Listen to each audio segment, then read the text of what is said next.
How do you not know how to interact and engage with your own emotions? That is exactly what I asked myself when I was in a spiral and I was everywhere. And whenever I was super sad, I would like dive into it. And whenever I was happy and things were going great, I would put happiness and good things on a pedestal. And whenever it wasn't going great and it tumbled, I would tumble. That's why it's important that we establish our grounding articles. This is my Building Our Personal Constitution series, where we have a living, breathing document that highlights our standards, our boundaries, and our expectations of our own lives and who we are. So we always have a place to refer back to, so that way we don't end up in a spiral the same way that I did. In our last videos, we talked about what a personal constitution is. We talked about our preamble, which is the introductory statement of our reasoning and intent for creating it. And now we are on our grounding articles. Grounding articles establish the foundational essence of who we are and strengthen our emotional framework. It was super duper important that we put this first in the beginning of our personal constitution, because if we're not good here, we're not good here, and we're not good anywhere. Our emotions dictate our decisions. They dictate our career paths. They dictate the type of relationships and people we seek out.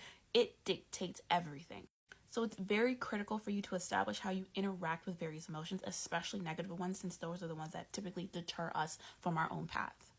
I'm going to pull out my paper. We have 10 grounding articles. The first one will be talking about who the heck are we, which is pretty much the essence of who we are, and we'll always like refer back to it. That'll always change, yada, yada, yada. Then we have grounding article 2, interacting with sadness. Sadness cripples us and makes us just not pursue what we want to do. So it's super important that we have healthy ways of how we interact with sadness. Sadness isn't always bad. It tells us what we want, but we want to make sure that we have a little place to refer back to.